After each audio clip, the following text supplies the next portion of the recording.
সম্পূর্ণা দেবীর ছোট বৌমা কণিকা রান্নাঘরে দাঁড়িয়ে দাঁড়িয়ে সবজি রান্না করছিল। আরে ঘড়িতে তো 11টা বেজে গেল, দিদি তো এখনো এলো না। এবার আমাকে নিজের রুম পরিষ্কার করতে হবে, তিতুর জামা কাপড়গুলো রোদে দিতে হবে, কত কাজ পড়ে রয়েছে। আমি কি সারাদিন রান্নাঘরে বসে থাকবো নাকি? না, একবার যাই, গিয়ে দেখি, না হলে উনি এখন উঠবেন না। এই বলে কণিকা তার বড় জাকে ডাকতে চলে যায় এবং সেখানে গিয়ে দেখে বড় জায়ের টিউশন পড়ানো শেষ হয়নি, অর্থাৎ সে বাড়ির 3টি ছেলে মেয়েকে নিয়ে বসে বসে পড়াচ্ছে। কি গো দিদি, আজকেও তুমি উঠবে না নাকি? ওদেরকে বিদ্যাসাগর করে তবেই হাল ছাড়বে বুঝি? আর বলো না, 3টে ছেলে মেয়েই সমান।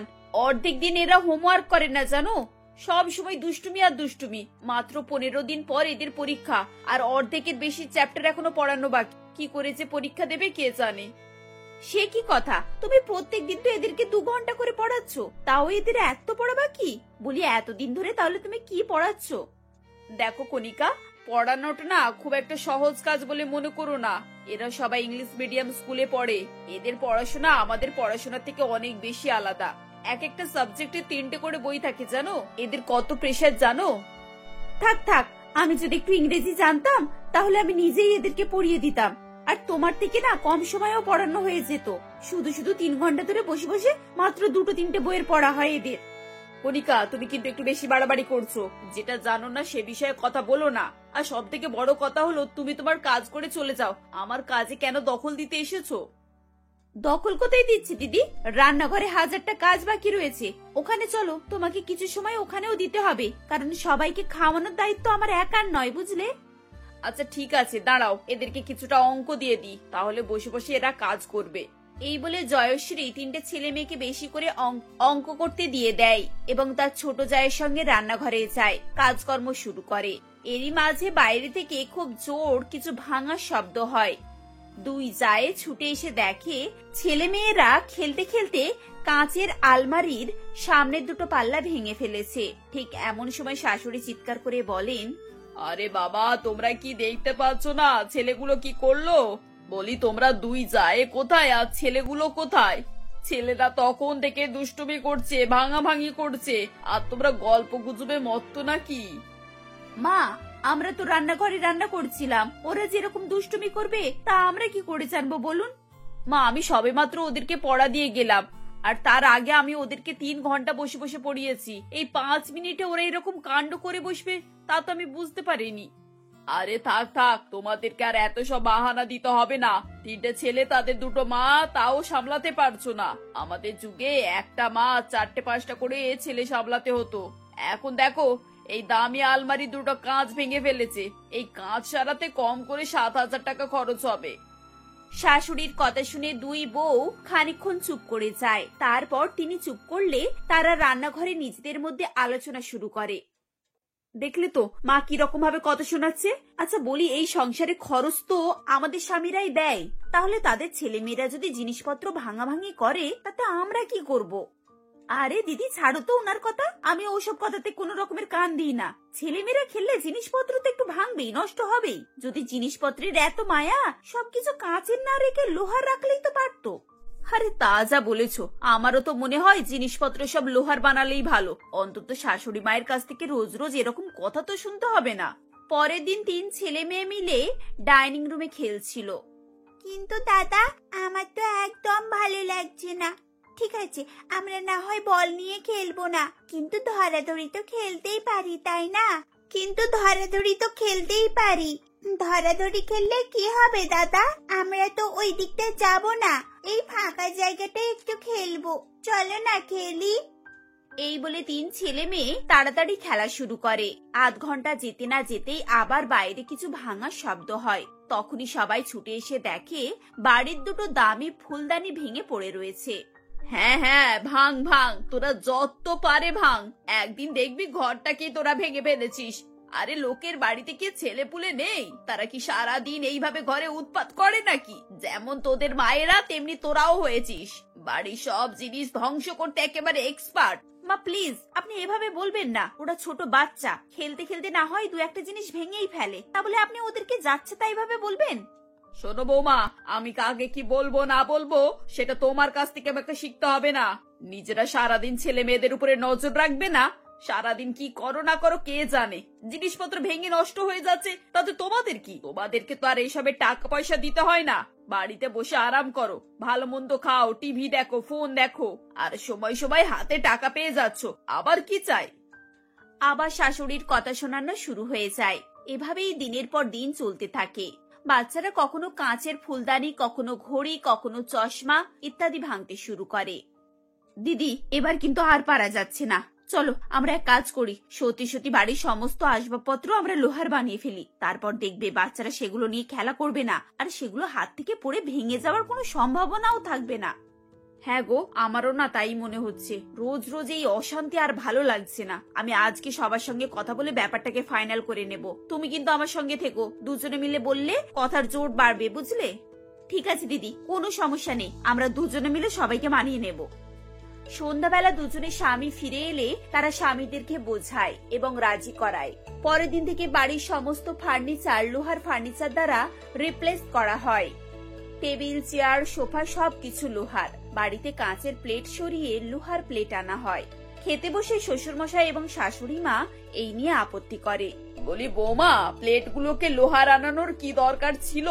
এই লোহার বাসনে কি খাবার খাওয়া যায়? এত ভারী প্লেট সরানোই তো যাচ্ছে না।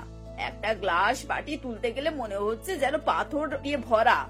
দেখুন মা, লোহার কোনো জিনিসই খারাপ না, অন্তত কাঁচ, প্লাস্টিক এগুলোর থেকে তো হাজার গুণ ভালো। না কাঁচের মতো ভেঙে যাবার ভয়, আর না প্লাস্টিকের মতো ক্ষতির ভয়। মানুষ নিশ্চিন্তে খাবার খেতে পারে। আর আগেকার যুগের মানুষেরা তো লোহার বাসনপত্র ব্যবহার করত, তাতে অনেক উপকারও পেত, বুঝলেন? ওই নাও, বেশ, দিদিমণির ক্লাস শুরু হয়ে গেল। বলি আমরা খেতে বসেছি নাকি তোমার বিজ্ঞানের ক্লাস করতে বসে আছি? খাবার টাইমে অন্তত একটু শান্তিতে খেতে দাও, বুঝলে? যদি এত পড়ানোর ইচ্ছে তাহলে বাড়ির ছেলে মেয়েগুলোকে আরো 2 ঘন্টা বেশি করে পড়াও, কিন্তু আমাকে এসব বোঝাতে এসো না। মা, দিদি কিন্তু খারাপ কিছু বলেনি। লোহার জিনিসপত্র ব্যবহার করে আমরা কত উপকার পাচ্ছি একবার ভেবে দেখুন তো। আজ কদিন ধরে বাড়িতে কোনো কিছু ভাঙার আওয়াজ শুনতে পেয়েছেন? ছেলেরাও অনেক শান্ত হয়েছে, ঘরের জিনিসপত্র সমস্ত কিছু ঠিকঠাক রয়েছে। আর কি চাই বলুন তো? এরপর রাতের বেলা সবাই মিলে ঘুমোতে চলে যায়। বিছানায় বসে সুপর্ণা দেবী বলেন, ওরে বাবারে, বাড়ির খাটগুলো যেন এক একটা বরফের স্তূপ। আমার মাথায় আসে না বৌমারা বাড়ির খাট পালং এগুলোকে কেন সরিয়ে লোহার খাট এনেছে। ছেলে মেয়েরা কি বাড়ির খাটগুলো ভেঙে ফেলছে? আশ্চর্য এদের বুদ্ধি বাবা। পরের দিন সকালবেলা ঘুম থেকে উঠে শ্বশুরমশাই বিছানা থেকে নেমে হোঁচট খেয়ে যায় এবং টেবিলের কোণাতে তার হাঁটু ভীষণ ভাবে চোট লাগে, যার ফলে তিনি চিৎকার করে ওঠেন। সবাই সঙ্গে সঙ্গে ছুটে আসে। কি হয়েছে বাবা, আপনি এভাবে চিৎকার করছেন কেন? আপনি কি পড়ে গেছেন নাকি? বাবা, আপনার প্রেশার ঠিক আছে তো? মাথা ঘুরে গেছে নাকি? আরে চুপ করো তোমরা দুজনে, তোমাদের দুজনের জন্যই তো সবকিছু হয়েছে। আজ তোমরা যদি এই কাণ্ডটা না করতে তাহলে তোমার বাবা এভাবে কষ্ট পেত না। কই আমার ছেলেরা কই? তাদেরকে ডাকো তো, আজ এর একটা বিহিত হয়েই থাকবে। ছেলেরা সেখানে ছুটে গেলে সুপর্ণা দেবী বলেন, দেখ বাবা, তোরা যদি আমাদের ভালো দেখতে চাস তাহলে তাড়াতাড়ি এসব লোহার জিনিসপত্র সরা। দেখ তোর বাবার হাঁটুর কি অবস্থা হয়েছে, দেখ বুড়ো মানুষটা খাট থেকে নামতে গিয়ে ওই লোহার টেবিলে হোঁচট খেয়েছে। দেখ কতটা ফুলে গেছে, দেখ একবার, তাড়াতাড়ি এসব সরা। ও আচ্ছা, এই ব্যাপার। আচ্ছা বাবা, আপনি ঘুম থেকে উঠে বিছানায় বসে ঘুমটা ভালো করে ছাড়িয়ে নেবেন, বুঝলেন? ঘুমের ঘরে বিছানা থেকে নামতে গেলে তো এরকম হবেই। আজ না হয় লোহার টেবিলে এটা হয়েছে, যদি এটা কাঠের টেবিল থাকতো তাহলেও তো আপনার ছোট লাগতো। হ্যাঁ মানছি, লোহার জন্য একটু বেশি লেগেছে, কিন্তু এতে তো টেবিলের দোষ নেই, দোষ তো আপনার। দেখো দেখো বৌমার কথা শোনো, শেষ পর্যন্ত নিজেদের দোষ টাকার জন্য শ্বশুর মশাইকে দোষী করে দিচ্ছে। আরে বাবা, ঘুম থেকে উঠে মানুষ বিছানা থেকে নামবে না তো কি আগে বিছানায় বসে বসে তোমাদের জ্ঞান শোনার অপেক্ষা করবে? আরে যাও যাও, মুখের কাছ থেকে সব সরে যাও তো। ছেলেরা তাদের মাকে বোঝায় এবং বলে যে এত টাকা দিয়ে যখন সমস্ত আসবাবপত্র আনানো হয়েছে তাহলে আর কিছুদিন এগুলো ব্যবহার করা হোক, ধীরে ধীরে হয়তো সবকিছুর অভ্যেস হয়ে যাবে। আপাতত সুপর্ণা দেবী এবং দীপঙ্কর বাবু একটু শান্ত হন। এরপর আরো কিছুদিন কেটে যায়। সুপর্ণা দেবীর কোমরের ব্যথা বাড়তে শুরু করে। ডাক্তার ডাকা হয় এবং ডাক্তার তাদেরকে সকালবেলা এক্সারসাইজ করার পরামর্শ দেন। সকালে ঘুম থেকে ওঠার পর সুপর্ণা দেবী বাইরের সোফাতে বসে এক্সারসাইজ শুরু করেন। 2 হাত, পা, কোমর, পিঠ, শিরদাঁড়া ইত্যাদি ঠিক রাখার জন্য সব রকমের ব্যায়াম করতে থাকেন। এমন সময় হঠাৎ করে তার ডান হাত একটি ফুলের টবের উপরে যায় এবং টবটি ব্যালেন্স হারিয়ে মেঝেতে আছড়ে পড়ে। সেই সঙ্গে সঙ্গে সুপর্ণা দেবীর ডান পায়ে খুব জোরে চোট লাগে এবং তিনি প্রায় অজ্ঞান হয়ে যান। সঙ্গে সঙ্গে অ্যাম্বুলেন্স ডাকা হয়, তাকে নিয়ে হাসপাতালে যাওয়া হয়। জ্ঞান ফেরার পর দেখা যায় তার ডান পায়ের গোড়ালির কাছে ফ্র্যাকচার হয়েছে। দেখুন, বাড়িতে এরকম ভারী জিনিসপত্র ব্যবহার খুব সাবধান করে করবেন। আপনার বয়স হয়েছে, এখন এসব লোহা আপনার পায়ে পড়ে হাড় ভেঙে গেছে, সেই হাড় আর জোড়া যাবে না। আপনার ফ্র্যাকচারটা মোটামুটি ভাবে আমরা মেডিসিন দিয়ে ঠিক করতে পারি। অপারেশন করতে গেলে একটু রিস্ক আছে। আপনি যদি রাজি থাকেন তাহলে আমরা অপারেশন করে দিতে পারি। ডাক্তারের কথা শুনে সুপর্ণা দেবী তার বৌমাদের দিকে তাকান এবং দেখেন তারা লজ্জায় মাথা নিচু করে নিয়েছে। পরের দিন বাড়ি ফিরে 2 বৌমা তাদের বাড়ির সমস্ত আসবাবপত্র আবার আগের মতো করে নেয়। তবে এবারে কাঁচের বদলে সব কাঠের ফ্রেম লাগানো হয়। এর ফলে না ভেঙে যাবার ভয় আর না তো চোট লাগার। উপরওয়ালার আশীর্বাদে সুপর্ণা দেবীর পায়ের অপারেশন হয় এবং তিনি ভালো হয়ে যান। শাশুড়িকে বাড়ি ফিরিয়ে এনে 2 বৌমা তার কাছে ক্ষমা চায় এবং বাড়ির ফার্নিচার পাল্টে গেছে দেখে শাশুড়ি ও বৌমাদের উপরে খুশি হয়ে যায়। এরপর থেকে তারা সকলে মিলেমিশে সুখে শান্তিতে বসবাস করতে থাকে। সুলেখা দেবী তার 2 ছেলে রতন, সমীর এবং সৎ মেয়ে জুহির সঙ্গে দেবগড় নামক শহরে বসবাস করতেন। রতন এবং সমীর বিদেশে একটি বড় কোম্পানিতে চাকরি করত। সুলেখা দেবী জুহির সঙ্গে দেশেই বসবাস করতেন। একই তো সতীনের মেয়ে, তার উপরে জুহির রং ছিল কালো, তাই সুলেখা দেবী তাকে একেবারেই পছন্দ করতেন না। তিনি সবসময় তাকে দিয়ে বাড়ির সমস্ত কাজ করাতেন এবং কথায় কথায় তাকে অপমান করতেন। একদিন জুহি কলেজের জন্য তৈরি হচ্ছিল। এমন সময় সুলেখা দেবী তাকে দেখে বলেন, এই জুহি, তুই এখন কোথায় বেরোচ্ছিস? দেখছিস না বাড়ির সমস্ত কাজকাম পড়ে রয়েছে?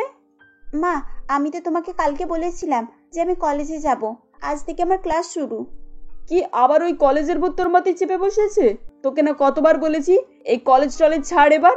এমনিতেই পড়াশোনা করে আর কি করবি? তাছাড়া পড়াশোনা শিখে নিলেও কোনো রাজপুত্র তোকে বিয়ে করতে আসবে না, বুঝলি? তোকে যে দেখবে সে আগেই পালাবে। মা, তুমি এভাবে বলছো কেন? আমি কালো বলে কি মানুষ নয়? আজ যদি তোমার নিজের মেয়ের এরকম হতো তাহলে তুমি বলতে পারতে কথাটা। বাবা, একে তো কালো কোকিল, তার উপরে এত বড় বড় কথা। শোন, আমি তোর মায়ের মতো নয় যে আমার তোর মতো কালো মেয়ে হতো। নিজে মরে গিয়ে আমার ঘাড়ে এই জঞ্জালটাকে বসিয়ে দিয়ে গেছে। সুলেখা দেবীর কথা শুনে জুহি তার কান্না আর আটকাতে পারে না। আসলে সে সবসময় সুলেখা দেবীর মধ্যে তার মাকে খোঁজার চেষ্টা করত। জুহি অনেক চেষ্টা করত যাতে করে সুলেখা দেবী তাকে নিজের মেয়ে হিসাবে স্বীকার করে নেয়, কিন্তু সুলেখা দেবী কখনোই জুহিকে নিজের মেয়ে বলে মেনে নিতে পারেননি। এভাবেই দিন কাটে। এমনই একদিন রতন সুলেখা দেবীকে ফোন করে এবং বলে, হ্যালো মা, কেমন আছো? আর কেমন থাকবো রে বাবা, তোরা তো তোর মাকে একেবারে ভুলেই গিয়েছিস। এই বুড়ো বয়সে কোথায় আমি আমার বৌমা নাতি নাতনিদের নিয়ে সংসার করব তা নয়, এই কালো ভূতকে নিয়ে দিনরাত জ্বলে পুড়ে মরছি। আরে মা, তুমি চিন্তা করো না, আমি আর দাদা তোমার বৌমাদের নিয়ে কয়েকদিনের মধ্যে দেশে ফিরছি। আর এইবার ভাবছি দেশে গিয়েই ব্যবসা করব। তুই সত্যি বলছিস বাবা? এই তোরা এবার ফিরে আয়, তোদের দেখার জন্য কবে থেকে অপেক্ষা করছি। আর আমার বৌমাদের তো এখনো পর্যন্ত আমি চোখেও দেখিনি। তোর কথা শুনে একটু স্বস্তি পেলাম। আসলে সুলেখা দেবীর 2 ছেলে রতন এবং সমীর 2 বছর আগে বিদেশি 2টি ইংরেজ মেয়ে অলিভিয়া ও মেরির সঙ্গে বিয়ে করেছিল। এতদিন পর প্রথমবারের জন্য তারা তাদের বউদেরকে নিয়ে দেশে ফিরছিল। সুলেখা দেবীর ছেলেরা বিদেশ থেকে ফিরছে শুনে তার প্রতিবেশী রত্না দেবী তাদের বাড়িতে আসে এবং বলে, আরে সুলেখা, শুনলাম তোমার ছেলেরা বিদেশ থেকে ফিরছে, সঙ্গে তাদের বিয়ে করা ইংরেজ বউদেরকেও কি নিয়ে আসছে? তুমি ঠিকই শুনেছ রত্নাদি, আজ 5 বছর পর আমার ছেলেরা বাড়ি ফিরছে। তাই এবার তোমার মেয়েটার বিয়ের একটা বন্দোবস্ত করো, ওর তো বিয়ের বয়স পেরিয়ে যাচ্ছে। আর বলো না দিদি, ঘাট থেকে এই বোঝাটাকে নামাতে পারলে আমি শান্তি পাই। আমি মনে হয় 50 জায়গায় কথা বলেছি, মেয়ের ছবি দেখি সবই না করে দেয়। আমি তো বাবা বলেই দিয়েছি ওসব ঝামেলাতে আমি আর নেই। দেখি ছেলেরা আসুক, ওরাই কিছু একটা বন্দোবস্ত করবে। দেখতে দেখতে বেশ কয়েকদিন কেটে যায় এবং সুলেখা দেবীর দুই ছেলে তার দুই বউদেরকে নিয়ে বাড়িতে এসে উপস্থিত হয়। সুলেখা দেবীর মতোই রতন এবং সমীরও জুহিকে খুব একটা পছন্দ করতো না, যদিও জুহি তার দাদাদেরকে খুবই ভালোবাসতো। তাই তাদেরকে এতদিন পর দেখে জুহি ছুটে আসে এবং জিজ্ঞাসা করে, আরে দাদা, তোমরা কেমন আছো? কতদিন পর এলে বলো তো? এইবারে বেশ কিছুদিন থাকবে তো? হ্যাঁ হ্যাঁ থাকবো, তুই এখন সামনে থেকে যা তো। বাড়িতে ঢুকতে না ঢুকতেই দারোগাদের মতো প্রশ্ন করতে হাজির হয়ে গিয়েছে। সমীরের কথা শুনে জুহির মন খারাপ হয়ে যায়, যদিও বাকি সবাই জুহিকে অপছন্দ করত। অন্যদিকে অলিভিয়া এবং মেরি তাদের ননদকে খুবই ভালোবাসতো। জুহি কালো বলে যেখানে সবাই তাকে অপমান লাঞ্ছনা করত, সেখানে অলিভিয়া এবং মেরি তাকে তার গুণের জন্য সমাদর করত। ঠিক তখনই অলিভিয়া বলে, আরে জুহি, কেমন আছো? কত বড় হয়ে গেছো কদিনে। পড়াশোনা কেমন চলছে তোমার? ভালো আছি বৌদি, আর পড়াশোনা তো মা বন্ধই করে দিয়েছে, আমি আর কলেজে যাই না। ও মাই গড, সে কি? শুধু শুধু পড়াশোনা কেন বন্ধ করে দিয়েছে? মা, এটা আপনি কিন্তু ঠিক করেননি। হ্যাঁ মা, এটা জুহির সঙ্গে খুবই খারাপ হলো। ওর মতো একটা ব্রিলিয়ান্ট স্টুডেন্ট পড়াশোনা ছেড়ে দেবে, এটা আমরা ভাবতেও পারিনি। তুমি চিন্তা করো না জুহি, আমরা এসে গেছি। এবার থেকে তুমি আবার কলেজে ভর্তি হবে আর পড়াশোনাও করবে।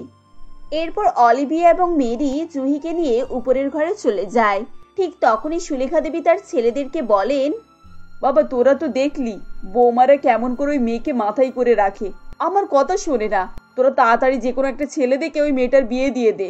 ও বেশি পড়াশোনা শিখে গেলে তখন আবার সমস্যা আছে, তোর বাবা সম্পত্তিতে ভাগ চাইতে পারে। তুমি ঠিক বলেছ মা, কয়েকদিনের মধ্যে ওর বিয়েটা পাকা করে ব্যবস্থা করে ফেলতে হবে। এরপর কিছুদিন কেটে যায়। সমীর এবং রতন জুহির জন্য একটি সম্বন্ধ ঠিক করে ফেলে। এই খবর শুনে সুলেখা দেবী খুবই খুশি হয়ে যান এবং তিনি বলেন, যাক, এতদিন পর তাহলে আমার বড় সমস্যাটা সমাধান হলো। তো তোরা যত তাড়াতাড়ি পারিস বিয়ের বন্দোবস্তটা করে ফেল। কিন্তু মা, ছেলে তো এখনো মেয়েকেই দেখেনি, আমিও ছেলেকে দেখিনি, এই অবস্থায় বিয়ে কি করে হতে পারে? হ্যাঁ, অলিভিয়া তো ঠিকই বলেছে, আমিও তো ছেলেটাকে দেখলাম না। আর ছেলেটা কি করে, কোথায় বাড়ি, সবকিছু জেনে শুনেই ভালো জায়গায় ওর বিয়ে দিতে হবে। এভাবে ছেলে না দেখে কেউ নিজের মেয়ের বিয়ে দেয়? দেখো বৌমারা, তোমরা এতদিন ওকে নিয়ে অনেক আদর আবদার দেখিয়েছো, এখন আমার ছেলেরা ওর জন্য সম্বন্ধ দেখে এসেছে, আর আমি আমার ছেলেদের উপরে সব দায়িত্ব দিয়েছি। এ ব্যাপারে আমি আর কোনো কথা শুনবো না। মেরি এবং অলিভিয়া তাদের স্বামীদেরকে বোঝায়, কিন্তু তাতে কোনোই কাজ হয় না। এক সপ্তাহের মধ্যেই জুহির বিয়ে হয়ে যায় এবং সে নিজের শ্বশুরবাড়িতে চলে যায়। শ্বশুরবাড়ি গিয়ে জুহি অবাক হয়ে যায়, কারণ তার শ্বশুরবাড়িটা ছিল এক কামরার একটি মাটির বাড়ি, আর তার স্বামী ছিল একটি মদ মাতাল। এইসব দেখে জুহি কান্নাকাটি করতে আরম্ভ করে। তার স্বামী ভোলানাথ বলে, কি হলো কি, তুই আবার কান্নাকাটি শুরু করে দিলি? তোর দাদা নগদ 50,000 টাকা দিয়ে আমার সঙ্গে তোর বিয়ে দিয়েছে, না হলে তোর মতো একটা কালো মেয়েকে আমি বিয়ে করতাম? তুমি এসব কি বলছো? আর তুমি মদ খেয়েছো? এই, আমি একদম বারণ করছি, আমায় যা বলবি বলবে, আমার মদের ব্যাপারে কিছু শোনাবি না। এখন যা, আমার জন্য গিয়ে রান্না কর। এভাবেই ভোলানাথ প্রত্যেকদিন মদ খেয়ে বাড়ি ফিরতো এবং জুহিকে মারধর করত। এভাবেই দেখতে দেখতে 1 মাস কেটে যায়। একদিন অলিভিয়া এবং মেরি নিজেদের মধ্যে কথা বলছিল। তখন মেরি বলে, দিদি, আজকে একবার জুহির বাড়িতে গেলে কেমন হয়? ওর বিয়ে 1 মাস হয়ে গেছে, ওর কোনো খবরই নেই। তুই ঠিকই বলেছিস মেরি, চল আজকে আমরা একবার জুহির সঙ্গে দেখা করে আসি। বাড়িতে এদেরকে বললে এরা আমাদেরকে যেতে দেবে না। ঠিক আছে, চলো আমরা দুজনেই যাই। এরপর অলিভিয়া এবং মেরি কিছু জামা কাপড় এবং খাবার দাবার নিয়ে জুহির বাড়িতে এসে উপস্থিত হয়। সেই সময় ভোলানাথ মদ খেয়ে জুহিকে মারধর করছিল। তারা জুহির বাড়িতে ঢুকে সব দেখে অবাক হয়ে যায় এবং বলে, এ কি জুহি, এটা কি হচ্ছে? তোমার স্বামী তোমাকে এভাবে মারধর করে? আরে তোরা আবার কেবে? ও বুঝেছি বুঝেছি, তোরা তো হইলি আমার 2 সালার ইংরেজ বউ। সালা নিজে একটা ফর্সা মেয়েকে বিয়ে করলো, আর আমার হাতে একটা কালো কোকিল ধরে দিল। হ্যাঁ, ছি, তোমার লজ্জা করে না? তুমি আমার বৌদিদের কাছে এরকম ভাবে কথা বলছো? এই চুপ চুপ, একদম চুপ করবি, এমন এক চড় মারবো না মাথা ঘুরে পড়ে যাবি। তোমার সাহস তো কম নয়, তুমি আমাদের সামনে আমাদের ননদকে এভাবে ভয় দেখাচ্ছ। দাঁড়াও, তোমাকে এক্ষুনি মজা দেখাচ্ছি। এই বলে মেরি পুলিশকে ফোন করে এবং কিছুক্ষণের মধ্যে পুলিশ সেখানে এসে উপস্থিত হয়। মেরি এবং অলিভিয়া পুলিশকে সমস্ত ঘটনাই বলে, কিভাবে ভোলানাথ জুহিকে মারধর করছিল। তাদের কথাবার্তা শুনে এবং জুহির মারের দাগ দেখে পুলিশ ভোলানাথকে অ্যারেস্ট করে নিয়ে যায়। এরপর অলিভিয়া এবং মেরি জুহিকে নিয়ে বাড়ি ফিরে আসে। তাদের সঙ্গে সেই পুলিশ অফিসারও ছিলেন। এভাবে সবাইকে দেখে সুলেখা দেবী জিজ্ঞাসা করেন, কি ব্যাপার বৌমা, তোমরা একে ফিরিয়ে এনেছো? আর পুলিশ কেন, কি হয়েছে? কি হয়েছে এটা আপনি ভালো করেই জানেন। আপনারা জেনে বুঝে এই মেয়েটার সঙ্গে এক মাতালের বিয়ে দিয়েছেন, আর সে দিনের পর দিন অত্যাচার করেই গিয়েছে। কিন্তু স্যার, আমরা তো জানতাম না এই ছেলেটি এভাবে ওকে মারধর করে। শুনুন, আপনার বৌমারাই আমাকে সব কথাই বলেছে। আপনি যদি এরপর থেকে সাবধান না হন, তাহলে আপনার বিরুদ্ধে আমি অ্যাকশন নিতে বাধ্য হব। পুলিশ অফিসারের কথা শুনে সুলেখা দেবী, রতন এবং সমীর নিজেদের ভুল বুঝতে পারে। তারা পুলিশ অফিসারের কাছে হাত জোড় করে তাদের ভুলের জন্য ক্ষমা চায় এবং বলে, আমাদেরকে ক্ষমা করে দিন স্যার, আমরা এরকম আর কখনোই করব না। আমার কাছে ক্ষমা চেয়ে কোনো লাভ নেই, আপনারা বরং ওই মেয়েটার কাছে ক্ষমা চান। আমি তোর সঙ্গে সব সময় খারাপ ব্যবহার করেছি মা। সত্যি বলতে তোর বিয়ের পর তোর কথা অনেক মনে পড়েছে, কিন্তু সাহস করে তোর কাছে আর যেতে পারিনি। আমাকে ক্ষমা করে দে। আমি কথা দিচ্ছি, আমি আবার তোকে কলেজে ভর্তি করব। তুই আবার নিজের মনের মতন করে নিজের জীবনটাকে বাঁচতে পারবি। এরপর সুলেখা দেবী এবং বাকিদেরকে জুহি ক্ষমা করে দেয় ও তার দুই বৌদিকে জড়িয়ে ধরে বলে, আমার মা কেমন ছিল আমি জানি না, কিন্তু আমার বিশ্বাস যে তোমাদের মতোই হবে। তোমাদের মতোই এত ভালো আর যত্নবান তোমরা দুজনে ছিলে বলে আজ আমি আমার জীবনটাকে নতুন করে শুরু করতে পেরেছি। থ্যাংক ইউ বৌদিরা।